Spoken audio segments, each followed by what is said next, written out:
Welcome back to LinkedIn Logs. I'm your host, Chad White. If you didn't know, this is the premier LinkedIn influencer / OnlyFans podcast for the website, cpluscomedy.com. Like I just said, it's a website. Go there. You'll have to forgive me. I literally just finished an interview with a comedian, which you will see at some point in maybe 2 weeks. And the Zoom is still converting. The Zoom is still converting the video. Yes, I still use Zoom. We only do, and you can see if you're watching the video, you can just see this giant sweat stain. I've been sitting here talking for the past 40 minutes, and then I was going to go and not do that. But then I was like, oh, crap, I have to record this podcast. That literally, I sat down before the interview. I sat down with the comedian. I sat down before the interview. I sat down to record this show 3 minutes in, and then all of a sudden, it was, hey, my calendar was like, hey, buddy, listen, you got something to do at 4 o'clock, and I was like, it's 3:45. Okay, I don't have time to do this. And then, all right, so the thing's been converted, so that's great. I'm gonna throw it on the desktop, and now we can get through with this episode 10. Yes, that's what the file name says in Audition. Episode 10 of LinkedIn Logs. I'll do exactly what I was doing before. We are in peril for jobs. What have I been doing? None other than applying for jobs. And unfortunately, it is so, I'm sorry, I'm getting emails about a certain indictment that's happening from in New York City, and there is so many funny headlines from Deadline and Variety that I'm looking at. Any Hoosers, there are a ton of there's not that much in terms of jobs right now, and we'll get to that in a second. But I will give you a look at what I've been doing. So right now I have been why is this not popping up? Nope. Okay. I've been applying to jobs, and I'm on the Warner Media or Warner Bros. Discovery. I made that same mistake when I started doing the show.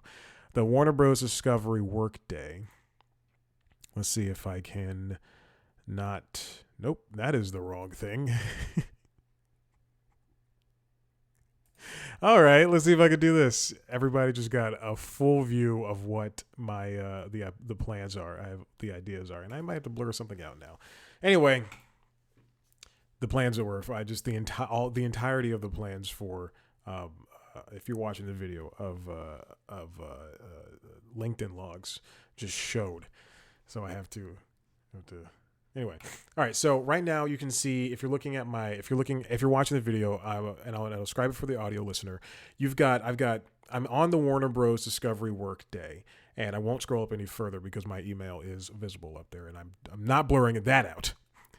But my voice is so deep and so resonant that I'm just my right hand is on my mouse, and the desk is vibrating, and I'm thinking, what is am I getting an email? What's on my phone? And my phone's vibrating. What's going on? No, it's just my voice.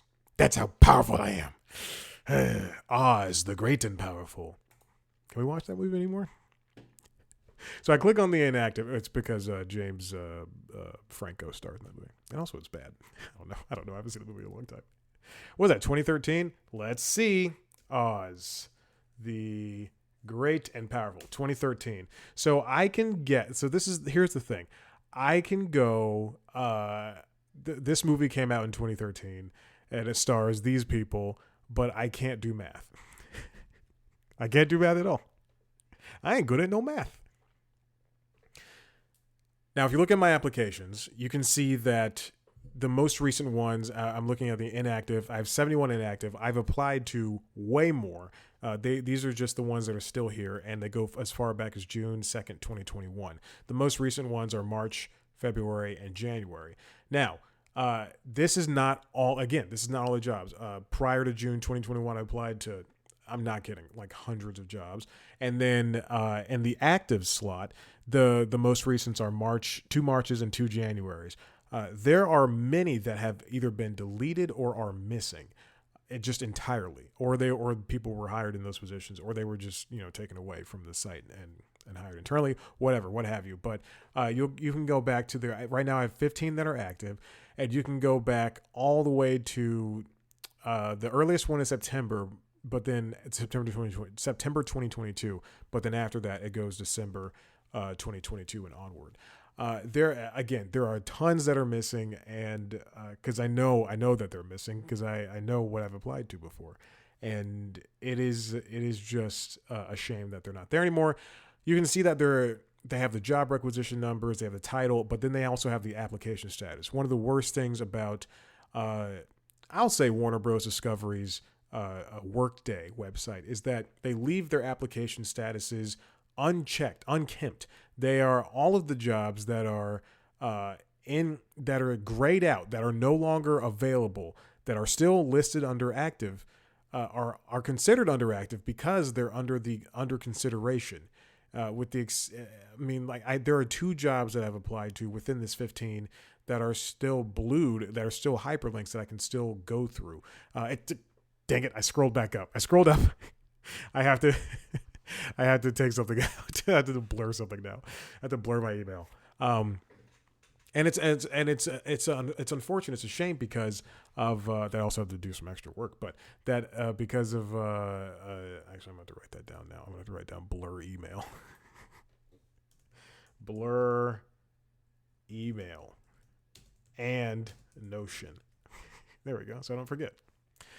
And it's a shame that I would rather, because I was just on the Disney Workday earlier today.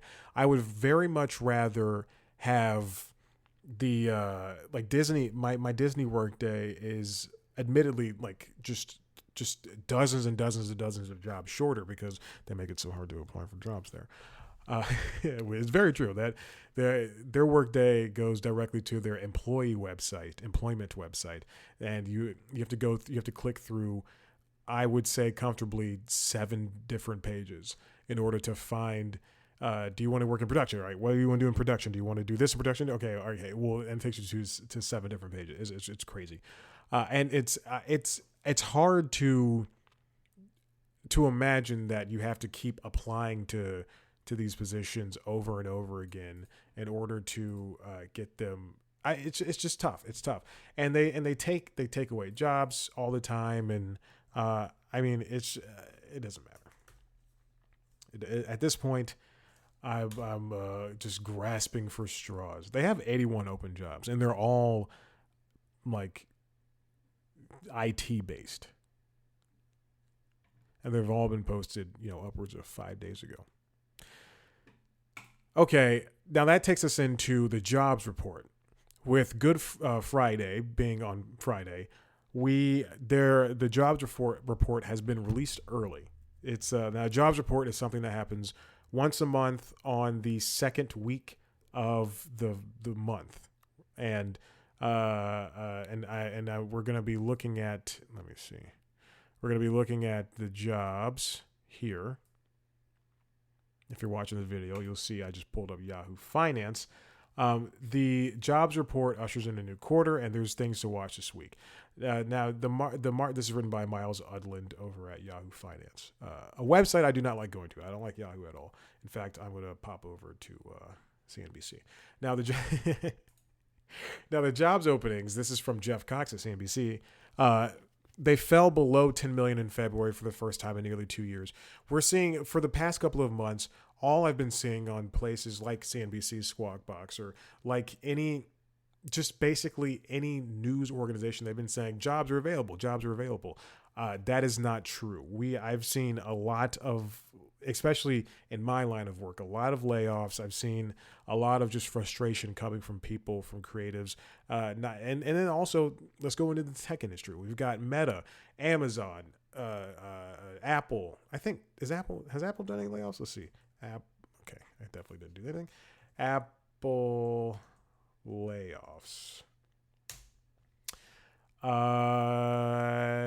Yeah, Apple's doing layoffs too. Wow. Okay, interesting. I was just pulling something out of my butt, but apparently that's happening.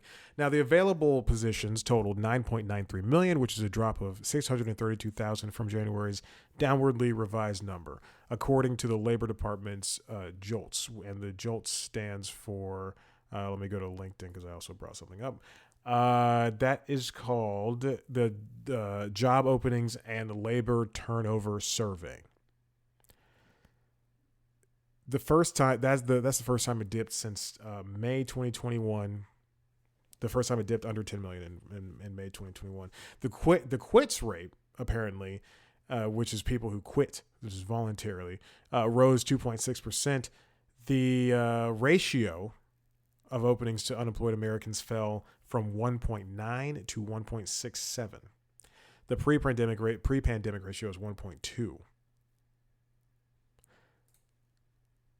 All right. So we've seen that the jobs report is reporting that there's a lot of people without jobs, yours truly included, and apparently the Fed has said that the labor market is hot, or has sensed or suggested that the labor market is hot, and it's just so it can bring down inflation, but. Where, if anything, that everybody is talking about, that there's jobs are easy to get, where are these jobs? And a lot of it, I'm guessing, comes from people. Because if you quit your job and you think, like if you have the ability and if you're lucky enough to be able to leave your job and go, I'm gonna take some time off, and because I've seen that, that's what makes up my entire LinkedIn. Then you have no, and you're financially stable, you have no clear vision of what is actually happening out there. I see a lot of people who have been laid off, who have stacks and stacks of years over at, whatever, Facebook or Disney or, Warner, and then they're complaining about not being able to work. You have to see from the standpoint of people who were laid off, who don't have the ability to go out and find something immediately. The labor market is starting to loosen. This comes from the job report, from Jeffrey Roach, chief economist at LPL Financial. As the number of job openings decline in most sectors, as the economy slows, firms will likely cut openings and workers will be less likely to quit in search of better hours and higher pay. Although, along with the decline in job openings, hires and separations also decreased slightly. So people aren't willing to, or companies aren't willing to let people go more often because they don't want to, especially if it's an important position, they don't want to have to train somebody. So you might as well suck it up for a couple more months in order to wait out what's happening in the job market. And people, I've heard it before, people are hired somewhere and they can't start for a couple of months because the company's waiting to be able to have extra funds to pay them. I feel like that's exactly where I'm going. I'll finally find a job this week, and then they'll be like, "Oh, late May." And I'm like, "What the heck am I supposed to do until then?" Quits rose by 146,000 to just over 4 million. Professional and business services saw a slide of 278,000. Trade, transportation, and utilities increased by 210,000. Accommodation and food services dropped 125,000. And those are the jobs apparently that gauge consumer demand, quote unquote.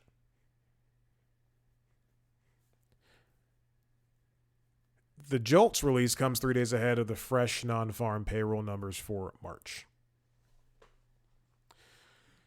It's tough out there, and I don't see where anybody is able to thrive in this type of, although I did, this is going to be way too much information. I did just go out with a young lady who quit her job on purpose in order to get a new job, and she got one within like they interviewed her and she got it with like a 2 weeks or something like that.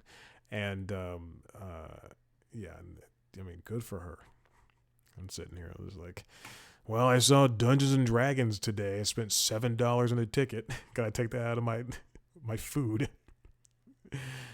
Oh my God, we'll never see each other again. I mean, that's not the only reason, but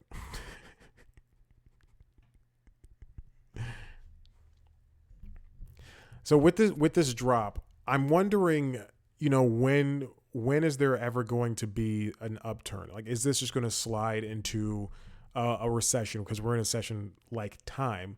But is this ever going to turn into something that is a little bit more tangible towards a recession? Not that I want one, but it's we're never going to be able to continue handling this as long as these job openings keep declining.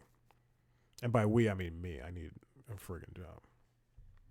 Although I do want to have I'd say a big shout out to somebody who years ago, I rented their room. I took over their lease in an apartment and in a 3-bedroom, not townhome, but it was in a townhome like structure.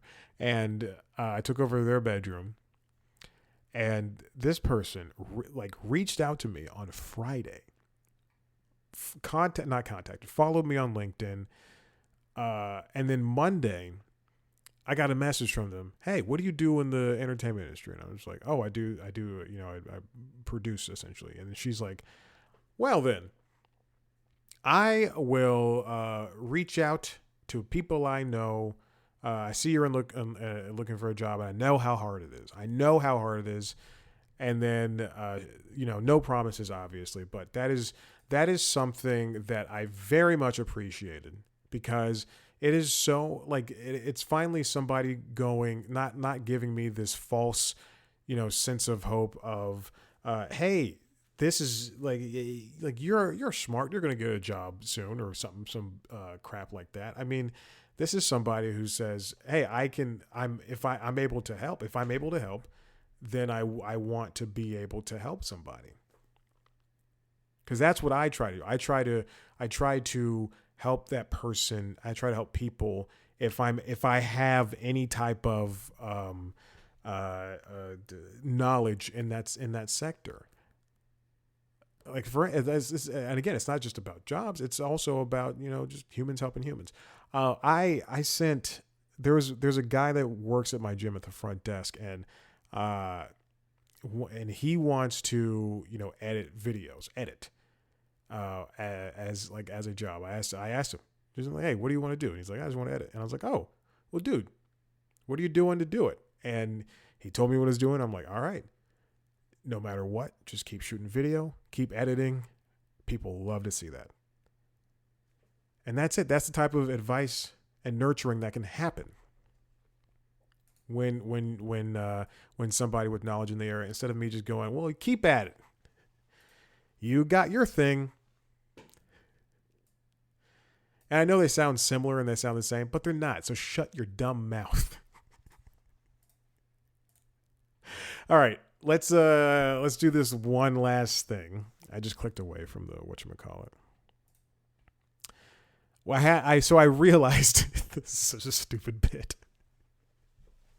I realized that I had not. I put up a video on OnlyFans, and I realized that I had not. Let me just unbutton one button here. That I had not recorded an intro video. And intro videos on YouTube channels, they are so popular. People love a good 1 minute long intro video. So I'm thinking, hey, I need to introduce people to me. I can't just expect them to pay me to take my clothes off. So now I have to have a good intro video. Okay. You see where I'm getting at. We're going to shoot an intro video right now, just for my OnlyFans, just so they can see it. So let me pop up on my OnlyFans, onlyfans.com. Let me log in and hit login. Okay, don't save my password. Oh, man. Bert Kreischer. What the heck? The OnlyFans roast of Burt Kreischer. Why is this OnlyFans.tv/Whitney Cummings? Why would I? This is so. Oh my gosh. There's a whole full roast on here. There's a 50-minute roast. I'm going to mute this. That's crazy. Good. I mean, OnlyFans is really should be more. It's an entirely white crowd. OnlyFans should be more. Yeah, I would definitely use. It's all. There's not one comedian of color on stage. Oh, there's Darnell Rawlings. Okay, there you go. There's one. Oh yeah, OnlyFans anyway is basically. It should basically be Patreon, just a little bit less restrictive.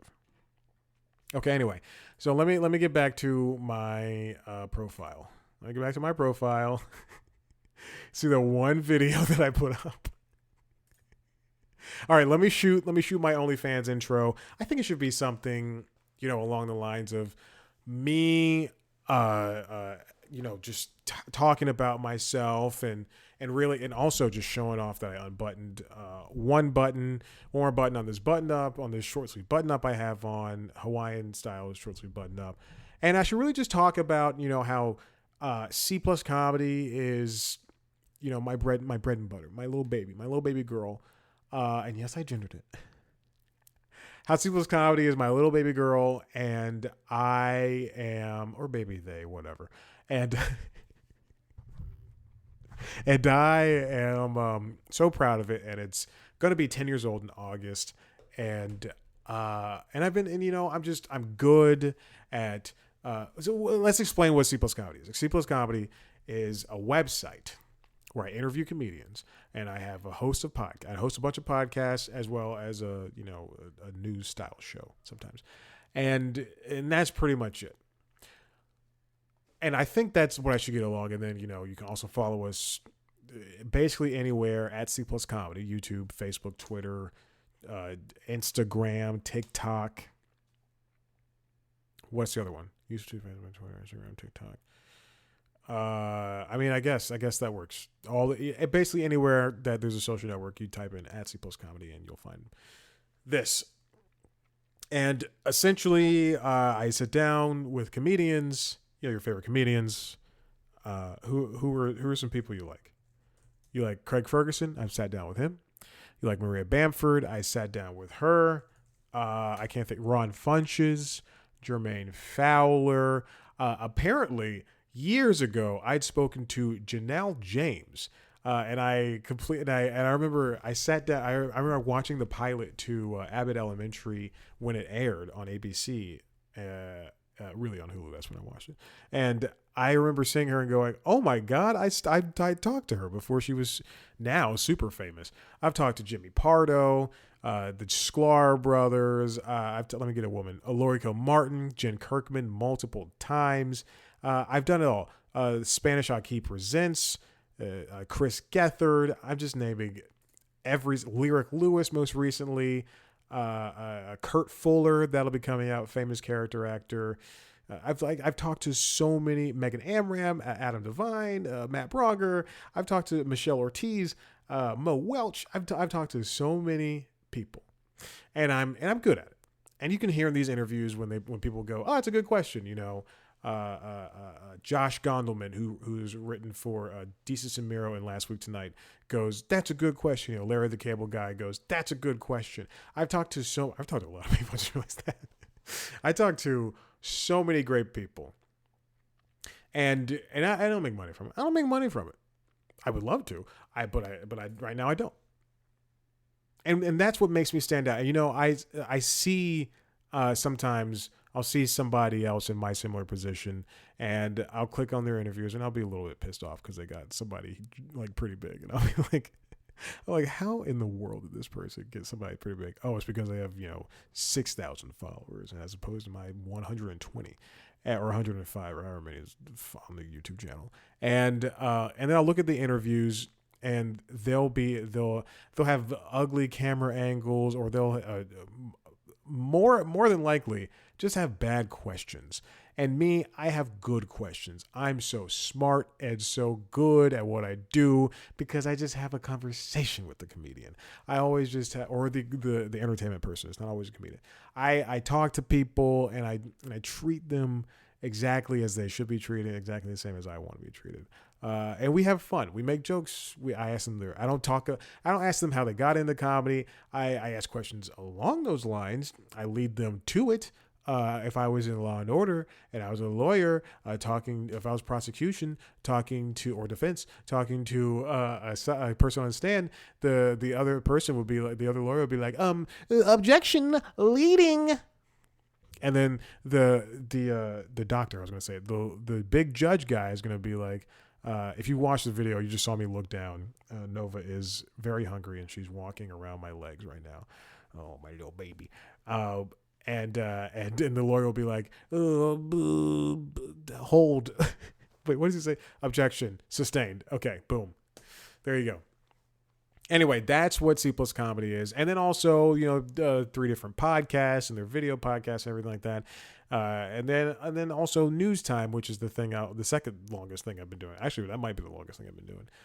Is News Time, and that's just like, just an unfunny thing where I take one story and I dive deep down into it. And that's what C Plus Comedy is. You just get in there and you try to be informative and funny. Something that people can go, oh, I learned something, and also, I think I laughed once or twice. That's what that is. That's what we do here. And if you join my OnlyFans, you will see that. You will see that it all works, and it's all good, and it's enjoyable, and this, that, the other, etc., yada yada yada. All right, that was a good intro video. You see what I did there? I led right into the intro video. I thought it was pretty funny. All right, we'll cut that out, and then I'll put it on the OnlyFans. Hey, thank you for shooting that intro video with me, and also thank you for listening to LinkedIn Logs, the premier LinkedIn influencer and OnlyFans podcast for the website cpluscomedy.com. Like I just said, it's a website. Go there. If you want to watch a video version of this show, head to youtube.com/cpluscomedy, where you can see me in all my sweaty glory. If you want to listen to our other podcasts, the Constitutionals, which is the entertainment business news podcast, where I talk about entertainment business news, as well as Late Night Lately, where I recap what's happening. Well, not recap. It's not a recap. Where I talk about the best things that happened in late night for the week, as well as tell jokes. There's a monologue there. You can also watch on youtube.com/cpluscomedy our premiere news show, News Time, which is like the Daily Show, except way less funny. You can follow us on Twitter, TikTok, Instagram, and Facebook at @CPlusComedy. Follow me on those platforms at Chad Black White. Again, head to the website, subscribe, do all that stuff. And thank you for listening. I can't believe that I forgot to do this theme song again as I was closing this up. But you know what? It doesn't matter because we're all having a nice time. Okay. Well, bye.